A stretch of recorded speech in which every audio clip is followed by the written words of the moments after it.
Well, hello, God's good people. Welcome back.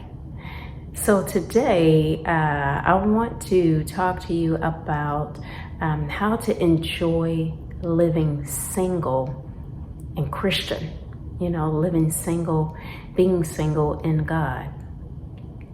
So, I know before then I had been doing some conversations. The Lord had it on the list to talk about waiting instead of dating. You've heard my husband and I's story about how we married without dating, how God brought us together. And so on the list also, I'm just going through it, checking things off, the list that the Lord gave me so much time back ago, and then many years ago. The things that the Lord has taught me, I just didn't know when they would all be shared. But here I am today, some almost, 20, 30 years later. And so the list is just something that God has inspired.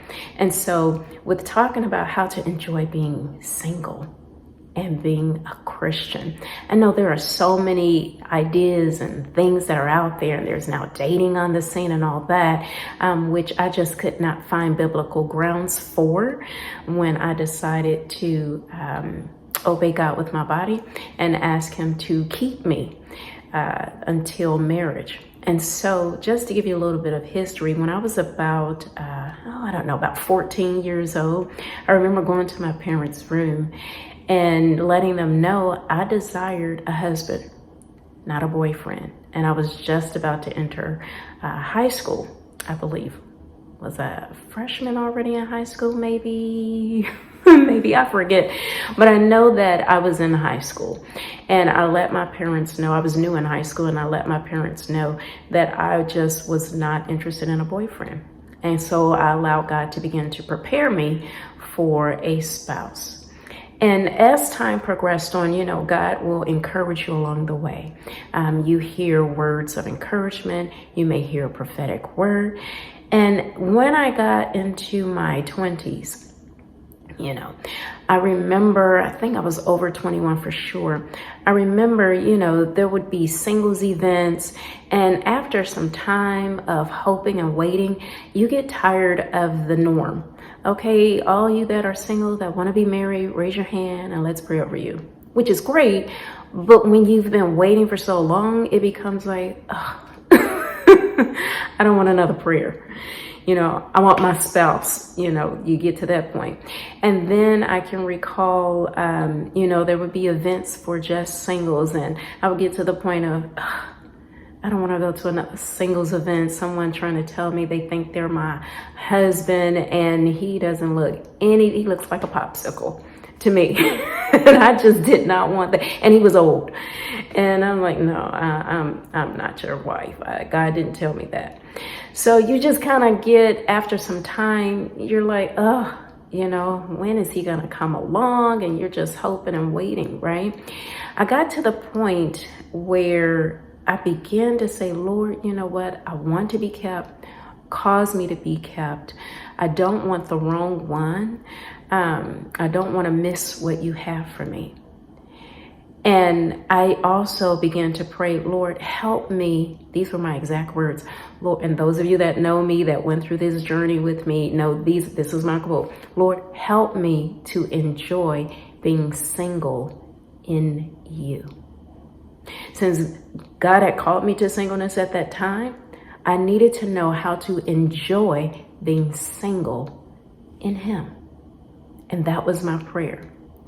I had come across a scripture where one of the disciples or apostles was saying, in everything I've learned how to be content. And that's where I was.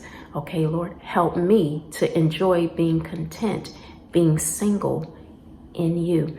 And when I prayed that prayer, oh my goodness, it's like a whole newness came alive for me. And I began to have a desire to bake more. Just bake. I mean, I enjoy baking. And then I remember I had a desire to start roller skating. And oh my goodness, everyone I could think of to invite to go roller skate with me, I did. And if I didn't have anybody to go with me, I just went on my own. Never knew how to really roller skate well, besides those I don't care if I'm dating myself, those roller skates that grow with you, you know, the metal ones that extend and you strap them on and they grow with you. Yeah, I had a pair of those, and you know, you roller skate outside in that. But these roller skates that I learned about from being indoors, you know, you get the whiskey bone wheels, those that are my skaters out there, and you can go backwards. Yeah, I haven't learned how to do that, but I can go forward all day long. And they used to talk about me, yeah, you're doing your figure eights and all that. So I enjoyed it. And it was just so fulfilling for me. I was so happy. I was fulfilled. I had a hobby. You know, I'm in the Word, I'm in church, you know, which that's just, you know, how God has designed me. I love the Word. I love church. And so, and wherever I can get it, if I can't get to the building because of a situation, circumstance, transportation, whatever, I'm going to get that Word. And, regularly. And so that's what I began to do. I just prayed that prayer, Lord, help me to enjoy being single in you. And I just got excited about life and where I was. And then I got to the point for me where I just had the unction, go and start inquiring about the type of ring that you like. Said, oh, so I had to learn about some diamonds, the different, you know, the 4 C's, and, you know, the cuts and the clarity and, you know, all that. And so that's what I did. And I learned about them. And then one day it was like the Lord said, well, buy what you want. I was like, oh, I never thought about that. So I did. And I bought myself a nice rock. And I was so happy. And you know what? I started wearing it on my ring finger. I did. And I can recall one of my relatives saying, you putting that on your ring finger? Aren't you going to distract the one that you want? I mean, distract your husband, the one that is interested? It's going to scare him away. I said, no, because the one that's for me, he's not going to be moved by what he sees. Because I was at another level of faith. And I can recall some family friends saying, yeah, at Cynthia, she's got some crazy faith. And my aunt would say the same thing. But I was so fulfilled, you know, and sometimes maybe it's just that. Some of us just want a ring on our finger. Buy it, if that's what you want. But if it's a spouse that you want, let God make him ready and make you ready.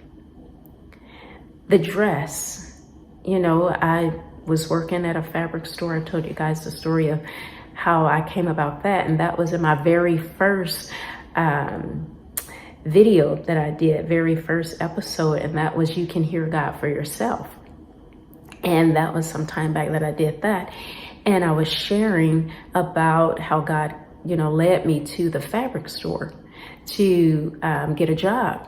And so I'm working there. So of course I'm learning to sew with these different fancy wedding lacy beaded material and selling them, and, you know, becoming good at understanding the type of patterns that work with them. So I saw a pattern that I liked and I started setting them aside for myself. So some people may call it a hope chest. And so I had one of those, and I would put the patterns in that I wanted. I would put in the patterns of the bridesmaids that I wanted, the flower girl that I wanted. And then, you know, the time is passing. A year passes, another year passes, and another year. But I'm happy.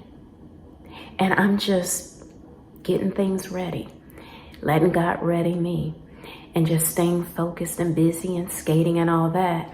And of course, my husband shows up. I'm in the field and my husband, the first one, shows up. And we do get married. And I've already had everything that I needed. But my point in that, and of course the marriage didn't work out as I had hoped. And you can listen to the video that I did about wanting marriage God's way and what happened there. So, you know, there are other people involved in the relationship, not just you. You have your spouse to consider. And so, of course, they have to continue in the way of the Lord as well.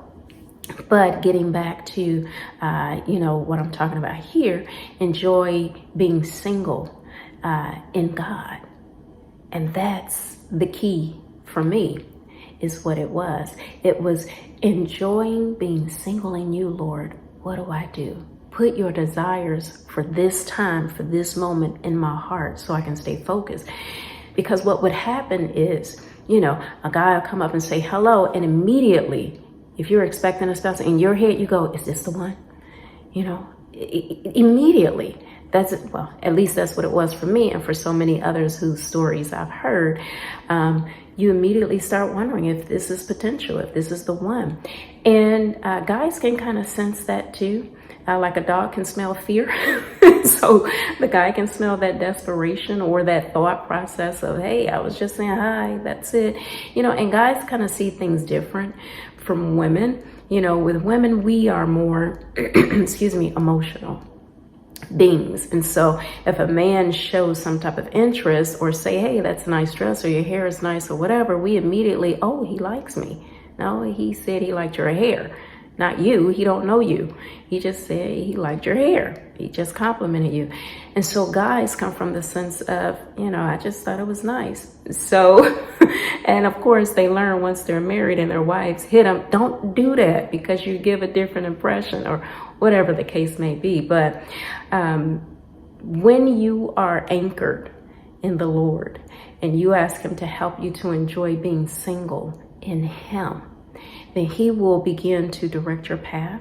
He will begin to give you new desires, fresh desires, and it will be things that you need for your spouse.